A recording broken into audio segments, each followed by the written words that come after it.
Mesdames et messieurs, bonsoir et bienvenue dans ce journal en cette soirée du samedi 13 novembre 2021. Dans les actualités de ce jour, page politique pour commencer. Le ministre de l'Intérieur et porte-parole du gouvernement a apporté des explications sur le rôle et l'aide que peut apporter le cabinet Rothschild & Co. Ce cabinet ressemble à un avocat qui défend un dossier. La consultation d'un cabinet est une façon de faire des organisations internationales pour faciliter le plaidoyer et la demande de financement selon les explications. Il fera alors une sorte de publicité pour Madagascar et un ambassadeur à travers les sujets de finances dans le milieu international. Telles sont parmi les attributions de ce cabinet Rothschild & Co, qui est l'un des cabinets les plus réputés dans le monde. Reportage. Le monde entier est confronté à une sorte de concours en matière de mondialisation. Pour Madagascar, les dirigeants actuels ont décidé d'aller plus loin et plus vite dans le développement de l'économie et son redressement. C'est une raison pour laquelle le pays a besoin de l'appui et des aides des experts internationaux afin d'avoir les moyens pour atteindre ses objectifs, selon le ministre de l'Intérieur et porte-parole du gouvernement, qui a apporté des explications sur le choix du pouvoir exécutif de consulter le cabinet Rothschild & Co. C'est une façon de faire dans le milieu international, de consulter un cabinet pour les plaidoyer selon les explications. Cela permet également d'augmenter les atouts pour l'obtention des financements et des conseils dans la gestion des finances. Rappelons que le Conseil des ministres de mercredi dernier a validé le choix du cabinet Rothschild & Co pour être le conseiller financier de Madagascar. La préparation de l'accès aux marchés financiers internationaux pour la République de Madagascar, la notation inaugurale du pays et l'amélioration des indicateurs de compétitivité de Madagascar, le refinancement du capital d'Air Madagascar et la recherche de nouveaux investisseurs en fonds ou en dette, la mobilisation de financement pour les projets prioritaires du plan Émergence de Madagascar figurent parmi les attributions de ce cabinet international. La durée du mandat de ce cabinet est de 15 mois et sera effective à partir du 15 novembre jusqu'au 15 février 2023. Dans un tout autre sujet à présent, nous allons vous faire visiter Noslav, qui est une île parmi les nombreuses de la région Sofia dans ce reportage. C'est un lieu touristique qui possède ces particularités que Rad Ramanazatov et Kevin Ravonerson nous font découvrir à travers ce reportage.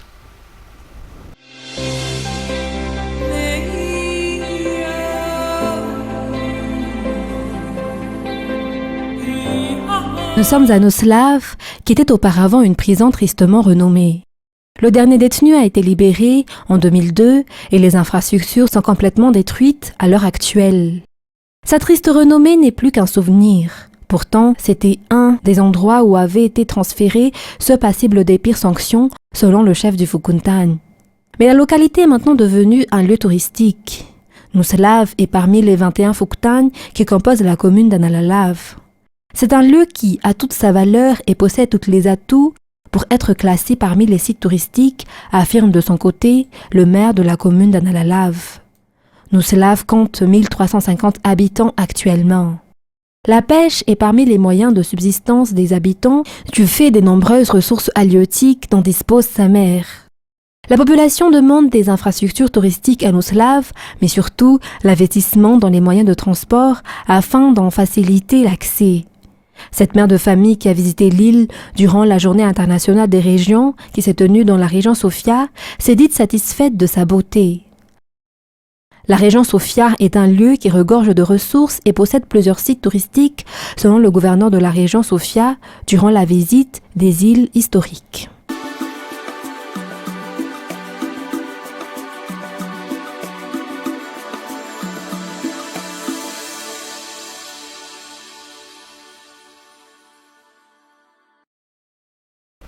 Dans la page sociale de ce soir, la commune de Malanzar, Maïnsi, a bénéficié d'une école primaire publique grâce à une mobilisation sur les réseaux sociaux et les aides venant des personnes de bonne volonté résidant aux États-Unis, selon les explications. Pour le directeur de cette nouvelle école, les efforts qui doivent être entreprises seront maintenant de doter l'école de matériel pédagogique et de cantines scolaires. Le but étant d'accroître le taux de réussite à l'examen de CEPU. Reportage. La partie nord de l'école primaire publique de Manazar à Maïns s'est écroulée, une raison pour laquelle le responsable de l'école a initié un appel aux bienfaiteurs via les réseaux sociaux pour sa réhabilitation. Un résident des États-Unis y a également contribué.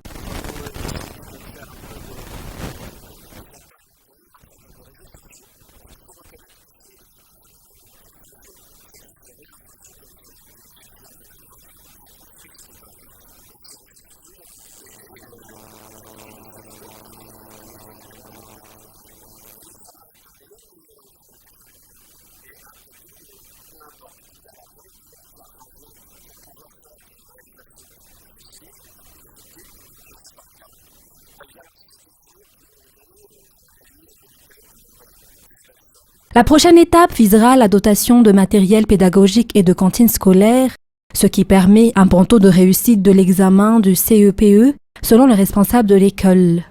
Les travaux de réhabilitation de la nouvelle école de Manazar Maïns ont duré 6 mois et son inauguration n'a pu se tenir qu'hier du fait du confinement.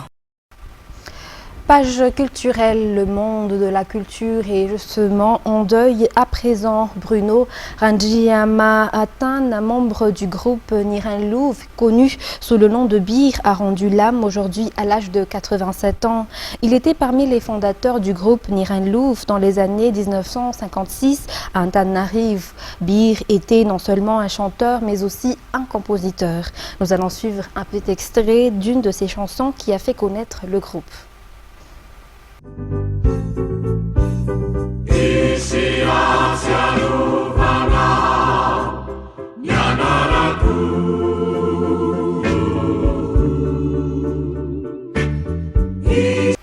L'équipe de Viva présente toutes ses condoléances à la famille du défunt.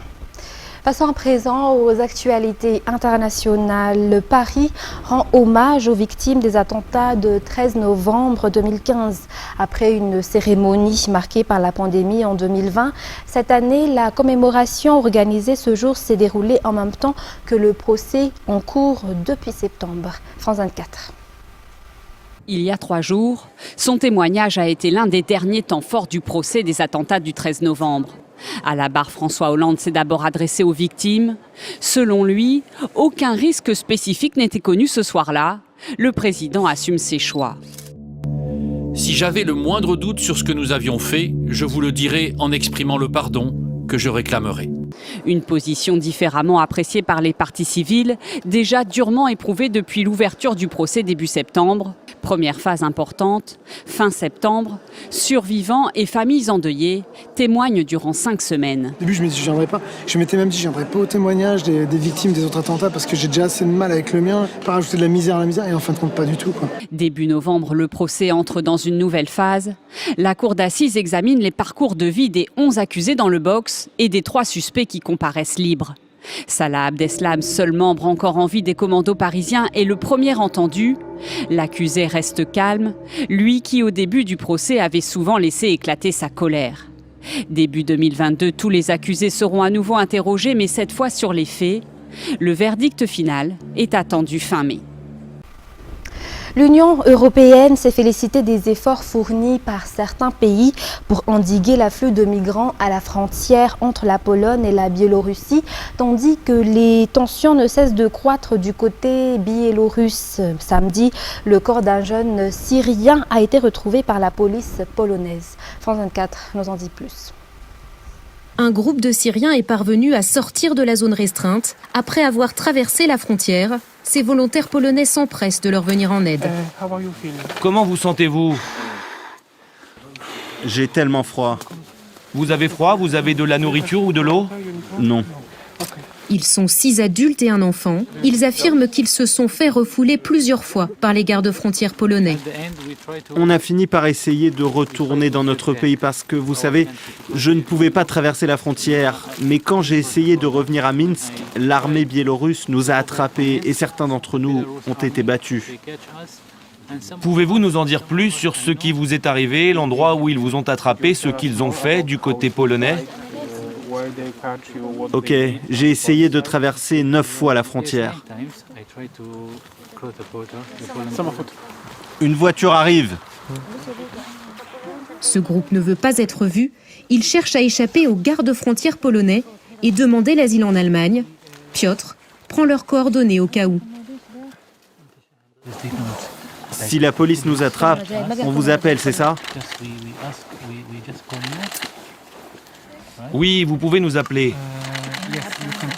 Mais si les bénévoles peuvent proposer une assistance juridique et des vivres, ils ne peuvent en revanche donner beaucoup d'espoir.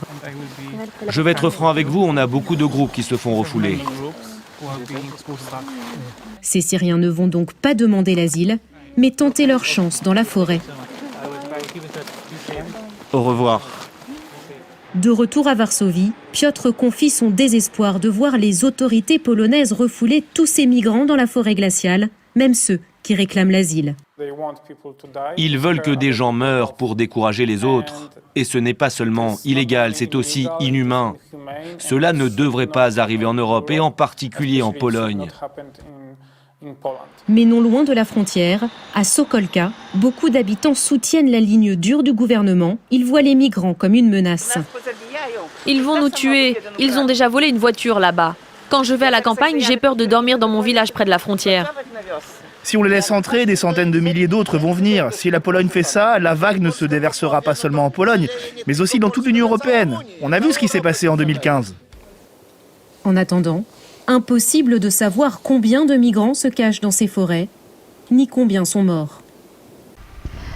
Steve Bannon, ancien conseiller de Donald Trump, a été mis en examen pour son refus de témoigner devant la commission d'enquête de la Chambre des représentants sur l'attaque du 6 janvier dernier contre le Capitole, a annoncé le département de la justice. Toujours un reportage signé France 24.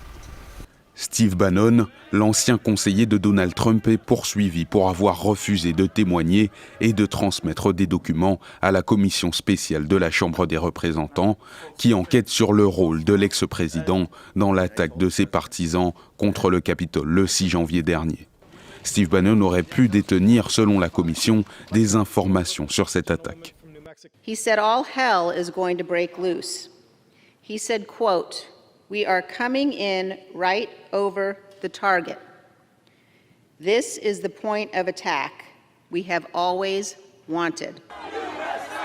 Lors de l'attaque en janvier dernier, 5 personnes ont été tuées. Donald Trump martelait à l'époque que l'élection présidentielle de 2020 lui avait été volée. Ses partisans ont fait irruption dans l'hémicycle alors que la victoire de Joe Biden était en train d'être entérinée.